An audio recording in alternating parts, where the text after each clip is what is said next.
Hello, everyone, and welcome in. This is Aaron St. Denis at FF Mad Scientist. I'm joined by Jesse Moeller at jmoeller05. I am also joined by Jeremy Shulman at FF_Rebel and SC Romero at the PPR show. We have the wacky, wavy, and arm flailing tube man down in the bottom. Welcome to the fantasy football universe.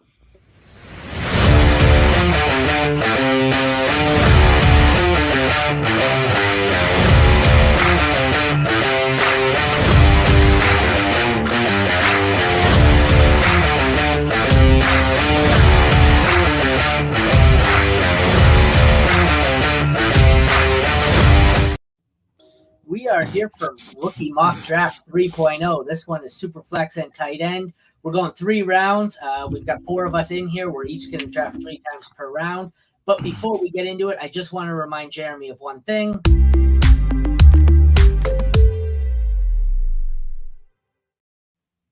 That's growing on me. Calvin Ridley all season. I feel like that intro makes us like a little tech company. Yeah, too, we are. so We're a bunch of tech bros drafting. It's like an old Windows 90s commercial. So exactly. Yeah. All right, we don't have to start this up. I'm just gonna do the number picks here. Why? I love how when I switch this around, I put. Let me look. That says. What did I miss? Okay, those are super flex, right? Okay, well I'm gonna move one, and I'm just gonna add the quarterback because it should be. No, that's why. just a flex. That's why it's the setting is off. I put it as dynasty. What's the word I'm looking for? Dynasty single QB, not 2 QB. We're good. Now it's changed. Oh, I see Marvin Harrison has moved up officially to 102 in ADP. Bonkers. That's interesting. And Drake May. Why is Jaden Daniels? Anyways, let's get into it. All right. So with the first pick, I am going to go the easy one here. Set player. Caleb Williams. Anybody have any major disagreement with Caleb Williams there? No chance. Caleb Williams clearly, and he's going to be a Bear. I think that's pretty set in stone at this point. Oh, can I take my pick back? All right, you're up on the clock, Jeremy, at 102. Who do you want? It's hard. It's hard not knowing where these other quarterbacks are going to go, right? Like, listen, we talk all the time in Superflex, and I know Jesse's been like slamming it home on all these podcasts, right? You got to go quarterback here. It's so hard to do it because you just don't know where these guys are going to go. Caleb Williams, I don't have the doubts in him that I have in May or Daniels, even though they've looked great. Marvin Harrison, there are a very few spots where he can go where I'm not going to be excited about him. But the Does someone have the sound on, or is that me? Why are we ticking? Why are we ticking? Probably because there's a ticking time bomb going off, waiting for me to select Marvin Harrison. No, but you can't. It's the draft hasn't even started. I'm manually picking for you. I don't know why it's ticking. No, I muted mine already. So anyways, I just muted it. So that's interesting. Interesting point. Did you see that tweet yesterday that a lot of NFL GMs actually have JJ McCarthy as the second quarterback in this draft? It's happening. Over May. And yeah, well, that's where I had it, but I'm a Michigan homer. So anyways, who's your pick here, Jeremy? It's so hard. I think this will change once the draft rolls around and once we see where these guys land. But right now it's Marvin Harrison. It's he's just look, he's as much of a sure thing as Jackson Smith and Jigba was last year, right? And he didn't really produce much. Although he had some choice words to say about his OC who left the other day, right? So look, who knows what's going to happen here. I may end up May or Daniels here at the 102, but right now it's Harrison. All right, that means it is Jesse. Yeah, and this is the thing that's going to happen in Superflex drafts is we're going to get Harrison going really high, and possibly people are going to take Neighbors as well really high. So it's going to push these quarterbacks into the 103, 106 range. I know, and that's why I'm really not interested in moving up. Yeah, like I'm definitely not going to take Neighbors. I know, like, he's awesome. I have him in the same tier as Marvin Harrison Jr., but it's the quarterbacks. It's always the quarterbacks. Like, if I have a chance to get a possibly elite game-changing quarterback, their ceiling far outweighs any skilled player because a skilled player can only go so high in Superflex.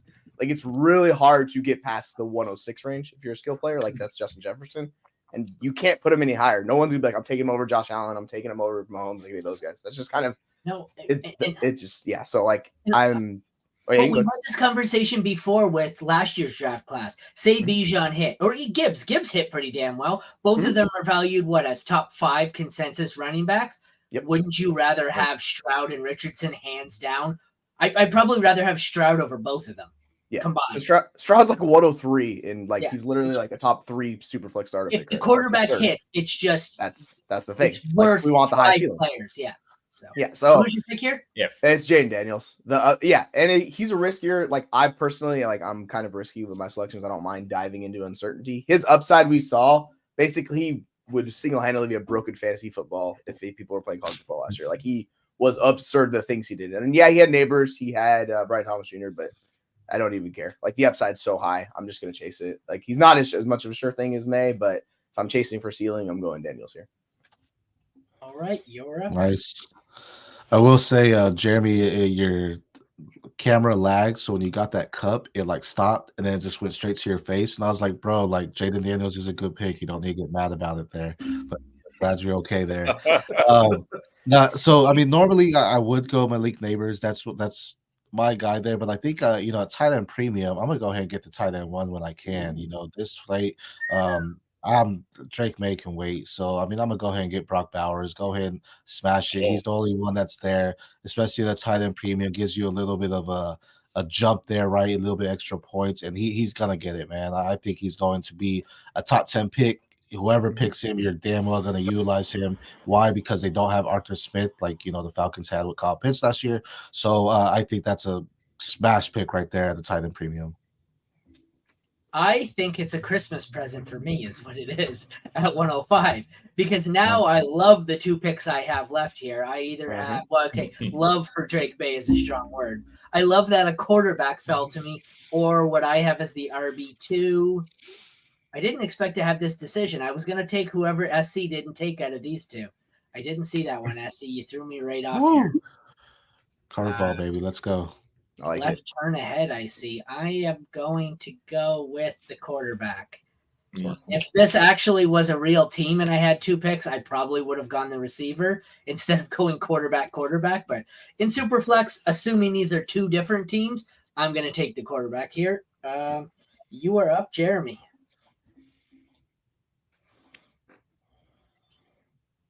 Jeremy? Yeah, this one's easy. And I can't believe it's Neighbors still there, but it's Neighbors by a mile. If you can hear me, can you hear me? Yep. Yeah, we heard you. We got you. You're slightly Neighbors. Cool. Yep. We've got such a crazy lag here, but I'm just going to talk and hopefully it'll all come through. Malik Neighbors, he's the end of a tier here. Some people will put Rome and the 107 at the end of the tier. I just think Neighbors is head and shoulders above even him and anyone else who's left. Rome is kind of, for me, his own tier by himself. I wouldn't have minded Neighbors as early as probably the 104. But I think these are the top 6 guys. It's just going to depend which order you have them in. I love the pick. I'm more excited about the fact that I got documented proof of Jeremy saying he's delayed. So we're good. That's a win-win here. So. Jesse, you're on the clock now. I mean, we all know how much I love Rome Odunze. He's another. So we're going to have 3 wide receivers that go top 10 this year. Rome Odunze is going to be the 3rd. He might go ahead of Neighbors. Like, that's entirely possible that he goes in like the 4th or 5th pick. Like, it could happen. I don't know if it's going to happen, but like, he's a really good prospect. And I think being in the 107 or anywhere in that range, you're guaranteed a good player. So like, I wouldn't be worried about trading up from this range. Some people are worried because they're like, oh, it's Rome. He's not the same tier. For me, same tier as those guys. He's like 1C of that group. I just think he's a really, really good NFL player. And he doesn't have the same, like yards per team pass attempt as those guys. But everything I've seen on him, I love the tape. I love everything he can do.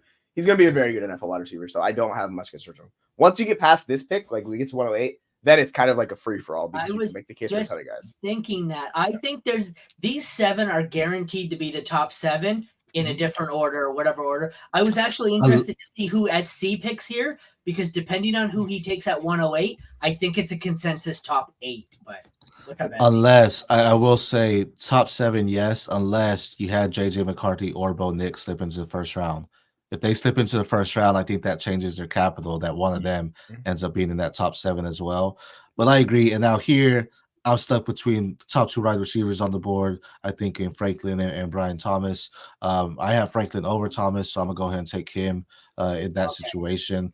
I think they're, Odunze, Franklin, Thomas are that second tier wide receivers for me. So whoever you get at 108 between Odunze and Franklin, because I have them higher than Thomas, is what I'd go with there. That's not what mad I at was people that hoping get you would Thomas. take, because I think those are the 8, the consensus 8. And for me, that's the teardrop right there. The first, Right. like the big drop off comes at 108, assuming you have Franklin in. I think it's those Right. 8 in some form. And then it's, do you want the big drop into the next running back or the next quarterback class, the big drop here in the next receiver group, or do you want to go? I think at some point you're going to see a running back get either draft capital or a good landing spot, and they're going to get into the conversation at the back end of the round here. Oh, it's me on the clock. Damn it. This is not a spot. I say this every year in rookie drafts. 109, 110, 111. Someone asked me the other day, they were saying they were negotiating for Breece Hall. They wanted to acquire him. They have the 109. And I said, if I have the 109, I'll give my entire 9th pick draft class for Breece Hall. Yeah, But when 109 gets here, it's not like having 103, 105. 109 gets here. I don't like any of these options. It's a giant tier, right? That's the problem. Like we don't have any definition on it. So there's the with these big tiers, and when you're in the early spot of a big tier, that's never where you want to be, because you're taking a wide range of guys. You usually want to be in the back end. Yeah. So if you're in the beginning, like I agree, like if you can trade out for like ideal players or anything, I think that's the best route to go. But there's going to be guys in this range who hit. It's just we don't have a clue who they are right now. But like I've got 3 receivers here in the same class. I'm excluding Coleman. I have Thomas and the 2 Texas receivers, 2 quarterback. Like it's a nightmare. What were you gonna say, Jeremy? I was going to say, especially this year, it's already well documented that the running back class is poor coming out. Take one of these later picks and trade for a vet running back who is guaranteed production, and just kind of round out your room there, other than kind of hoping you're going to hit, unless you're really, shallow at wide receiver. I would trade 109 for Rashad White if you can. Oh, I would Just do straight that. up. I hate it. Like so after the draft, though, we're going to get like either the quarterback's going to fund me the 108, 109 spot, or there's going to be wide receivers who get that like tweener draft capital, like between like 10 and 20. Someone's going to be in that range. So like, I'll feel better about it than we do right now. It's just the uncertainty right now with lack of draft capital. Yeah, it could be Sky Moore. Yeah, it was like everybody's like 108, 109 last year. But like you said, you just don't know with this group. It is your 110, Jeremy. I went with Brian Thomas. Brian Thomas Jr. Oh, good. You left me. You left me, my guy. It's Xavier Worthy for me. Just punch him in. The production, I know we're a little concerned about it, but he had an elite athletic tight end over there. He had Adonai Mitchell, who's going to go right around this range in rookie drafts. And Quinn Ewers, we're just not sure exactly how good he was. Xavier was just, he was just fantastic, torching guys. His routes are electric. He's quick and fast. I wish he was a little bigger, but you could say that about some of the, faster guys in this class here. I think he's going to be I'm thinking about, is it Xavier Worthy or is it Troy Franklin who I'm going to draft at the 108? So he's pretty high for me. A lot's going to depend on what happens in the next 2 months here. But yeah, he's right there for me with the top receivers in the class after Rome. Who do you have next, Jesse, at 111? So this is the ideal spot to take the quarterback, where who gets the draft capital. I think it's going to be JJ McCarthy at this point. So that's the guy I'm taking, because even with guys you don't like, such as like Kenny Pickett, the year after they're still starting their draft cap, like they get a boost in value because people expect them to be starters. So realistically, I think it's a really easy pick to sell, like a year from now, but a starting quarterback to a team that is in need. But like overall, I think McCarthy is very interesting as a talent. I like some of his skill set. He's just a pure mystery box because we did not see enough from him in college. So it's basically me betting on the youth plus the draft capital plus the traits. I'm not 100% sure if he's going to be good or not in the NFL, but if somebody takes him top, like, Denver or any one of those teams, like you just got to believe in talent. All right, SC, finish out the first round. Well, I was gonna take JJ McCarthy, so that ruined that. I think I'm gonna take my top receiver on the board, and that's Adonai Mitchell. Bo Nix was in consideration there. I think he's a second round pick. I'm hoping he gets back to me at 204 at that point to pair with Bowers there. But I think Adonai Mitchell, between him and Coleman, I like him a little bit more. Coleman's a little bit stiff for me. So I'm gonna go ahead and get that top receiver for me. All right. To recap the first round, we have 1, 2, 3, 4 quarterbacks. 1, 2, 3, 4, 5, 6, 7 wide receivers and a tight end. It went from 101, Caleb Williams, Marvin Harrison Jr., Jaden Daniels, Brock Bowers, Drake May, Malik Neighbors, Roma Dunze, Troy Franklin, Brian Thomas Jr., Xavier Worthy, JJ McCarthy, and Adonai Mitchell. Me up at 201. This is normally where I like to steal a tight end here. I like to take the second tight end for me. But lately, Sanders has been kind of clumped together more with Sanat, Stover, Bell. So I think I'm waiting here, and I don't want any of the running backs yet. This is going to change, though. As we get later past the draft, one of these running backs is going to go here or at the end of the first. Mm-hmm. So for me, it's Keon Coleman, who slips in every one of our drafts, and I don't know why. Having said that, I'm going to pass on him for Knicks, though. I was thinking the same thing. He keeps falling. Every time we do one of these, he falls. Yeah. Yep. People just are not. They're just not sold. So he's the guy that falls because we just have more questions about him. Even though, sorry, someone like Adonai Mitchell, I have questions about him and Worthy as well, just because their profile is really incomplete. It's really you're picking in this range. Like this is kind of the back end of that range of the tier. For real, for me, if I wanted to take my running back, I could take Brooks right here. You could take the quarterback that falls with Bo Nix. Like you have good options. You can take Coleman as the top wide receiver. So realistically, it's not a bad spot to be. It's just super undefined. So, and we don't know draft capital. I'm assuming all guys get good draft capital. I should go Bo Nix here, but I'm just going to take the top running back at Jonathan Brooks. Or it's not even my pick. Why am I talking? Don't I ask? Yeah. It's Jeremy's. But I'm noticing that you said exactly what I was going to say, Jesse.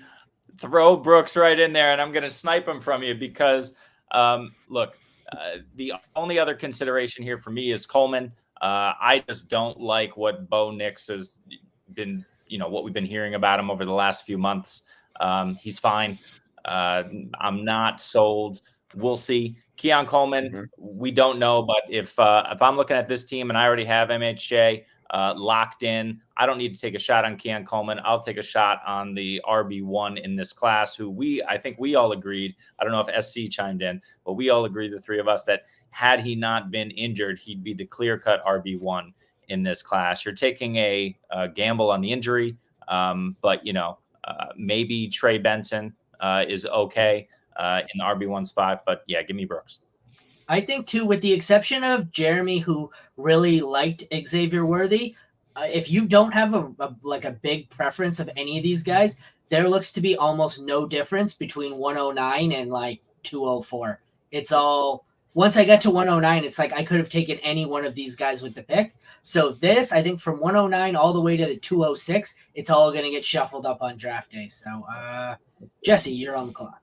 I will say, if you want to, so there's a lot of uncertainty with that 109. If you want to go get it now, because someone like we're talking about, someone's going to get the draft capital, somebody's going to get boosted. Like, it's going to happen.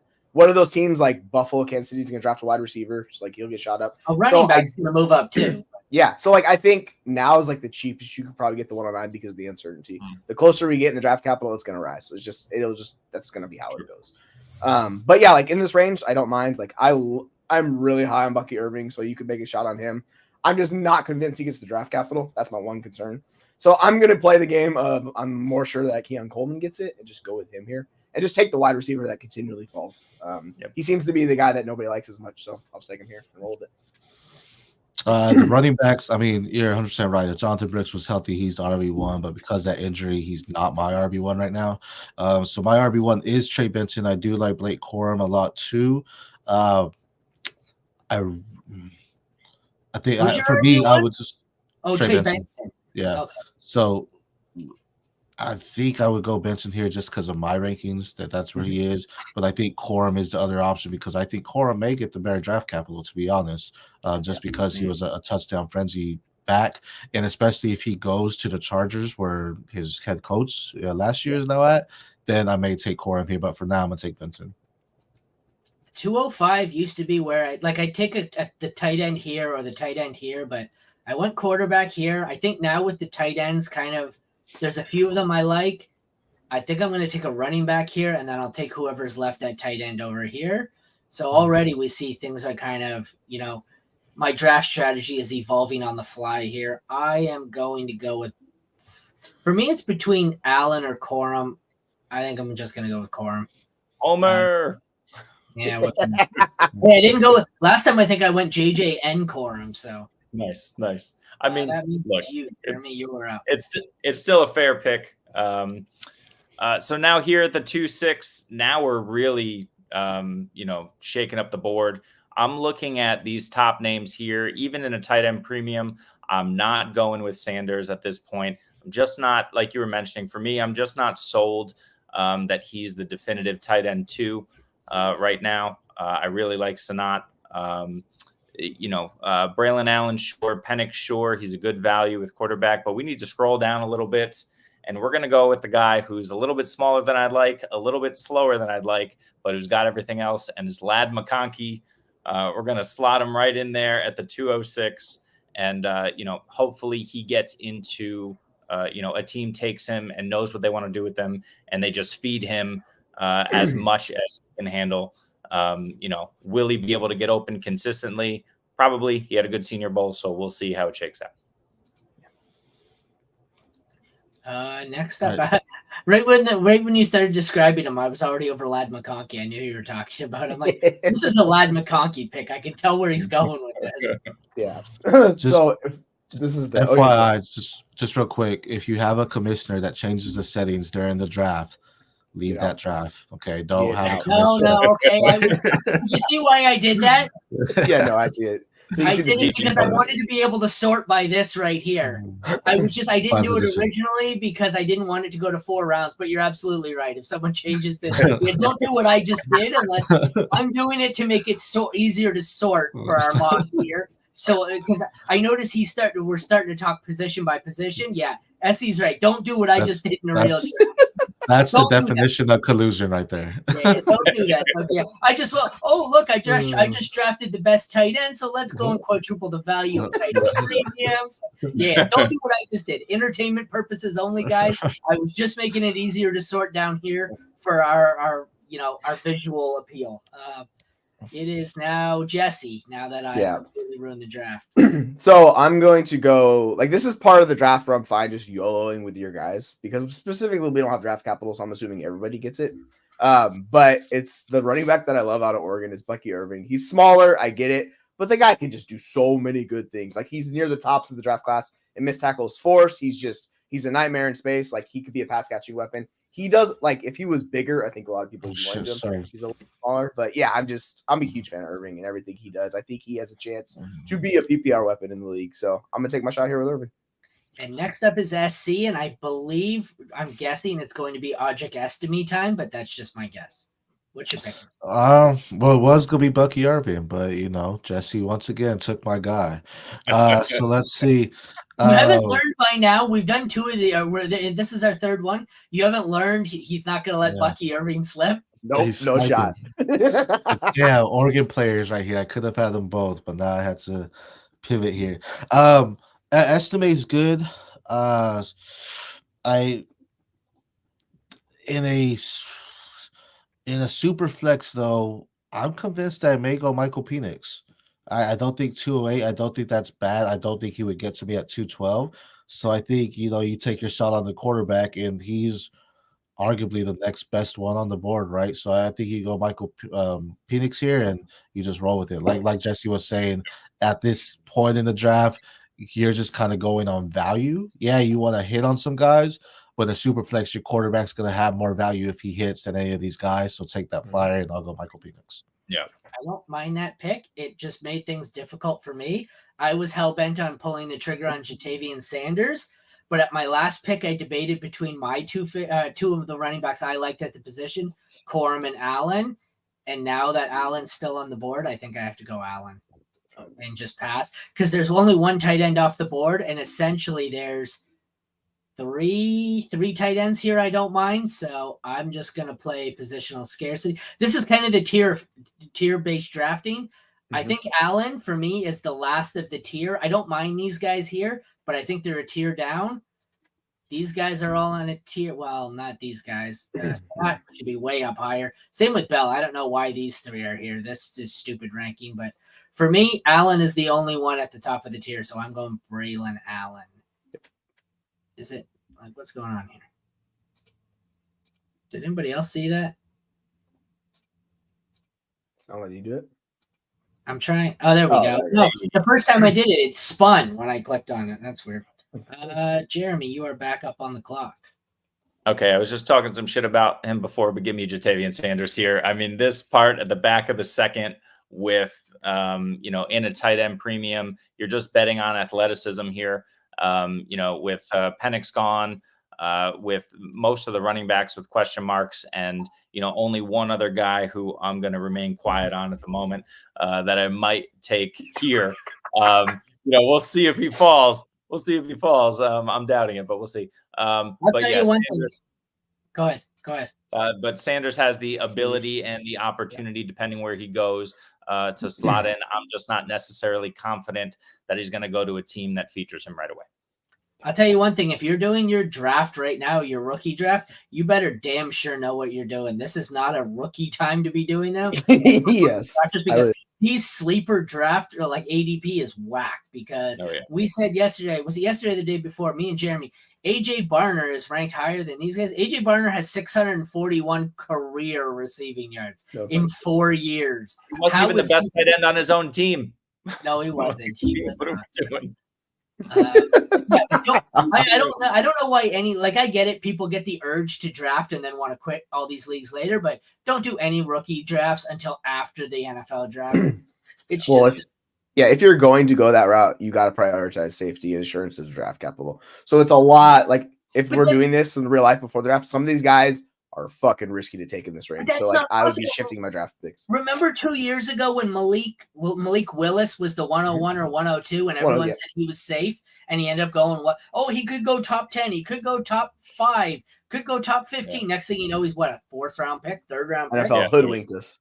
Yeah, his over under was 9.5 the day of the draft. Like people thought he was legit like a locked in 1st round pick. Like, what do you go, 3rd round? Like 3rd or 4th round, to the Titans. 3rd, I believe. Then the next year they got Levis. Yep. Yeah. So like we got to speed it up. I'll just say Detroit's point. Yeah, it's difficult right now with rankings just because we don't know. So yeah, I appreciate that. I'm with you right there.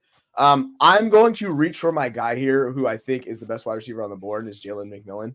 Like I am very big on him. I think he's a good PPR weapon in the league. I think he's got I like a lot of these guys in this range, but it's not the best because I could probably take a running back like Estime or but I'm just gonna go with my favorite guy on the board, and that's McMillan. And I think he's just knocked down because of the injury. If he didn't have the injury, he'd be a lot higher draft board. Is he not in? No, he's down. He's like the wide receiver, 5 or 6 in the rankings right now. Oh, there he is. Okay. Yeah, he's way down there. I could have waited, but I don't want to wait for him. I'm just gonna grab him. All right, SC, you're up next, and we got to keep going here because we got 15 minutes to finish out the round. It's all good. I'm gonna go Estime. I just think that's the best back on the board right now. So I mean, at the 2nd round there, like you said, you're shooting for the stars here, hoping you shoot for the stars and hit. So Estime, I think, is a good side. He can do it all: catch, run, what you need. So, not a fan of the 301 here. I don't mind Michael Pratt. I like Will Shipley. Not a fan really of any of these wide receivers in this range. So, having said that, I'm going to go with my tight end 3, Ben Sinnott here. Oops, I got to do it the proper way. Dude, he's going to be in the league for a long, long time. He's just going to be an NFL player. Yeah. So it used to be Bowers and Sanders were the top tier. I have Bowers in his own tier, and then I have Sanders, Sinnott as tier 2, and Stover, Bell as tier 3. Next up, Jeremy. Yep. So this clears the way, and I have no guilt in selecting this next player. It's Malachi Corley, wide receiver. Look, the Debo comps are out of control, right? Every year, people on TV and with podcasts want to comp somebody to Deebo Samuel. But they've been comping this guy to Deebo since high school, right? So it's not just come out of nowhere. He plays like I'm sure. Is he going to have the production? Probably not. But, you hope that a team gets him. I think when we talked about it the other day, Aaron, I think we were talking about the Jets as which would be a really interesting, really nice fit for him. Learn from Randall Cobb. Start to develop a rapport with a Hall of Fame quarterback, and be able to help open up that offense a little bit. If he goes anywhere else, maybe not nearly the fit that we're looking for, but he has the potential anyway to be a PPR machine, and be what we all hoped Rondale Moore would be and never Oh became. gosh. We can hope, right? You give him a Deebo comp. We're all That Deebo comp depends on the coach that uses him, right? So I mean, the coach just has to 100%. utilize him right to get that production. What if he goes somewhere like Miami? He's not the top guy; he's their slot guy, but yet they need the running backs, right? So they need someone that can definitely go back there. That would be He's fun. Deebo, but if he goes to the wrong coach, he's Rondale Moore. Yeah. That's what Yeah. happens if you go to the wrong coach. He's Rondale Moore. Yeah, you have to be a good wide. The thing with Deebo is he's a good wide receiver, and a lot of those guys aren't. So that's why he's able to thrive. And I mean, obviously it's Shanahan offense, but a lot of those like Rondale Moore, Stells proves like a lot of those Laviska Shenaults, like they just don't work out because they're not good wide receivers. But yeah, if Corley is a good wide receiver, he'll be productively good. There's a ton of wide receivers I like in this range, so I'm going to grab the running back who I have the highest on the board. That's Marshawn Lloyd. I think he has a chance to be one of the better backs coming out. There are some concerns with his vision and things like that, but I think he's a good overall back. And in the right system, he could be an asset to your fantasy football team. So in the early third round, I'm happy snagging him here. I should have got him at 212. He's my RB2, but I think Estimate might get that better capital. Here, man, I think this is a steal here, and I think everyone's gonna get him in the third round, maybe late second. But Rose during the Senior Bowl, and that's Spencer Rattler, quarterback. Someone that he's not going to start right away, but third round, I don't really expect any of these guys to start necessarily right away.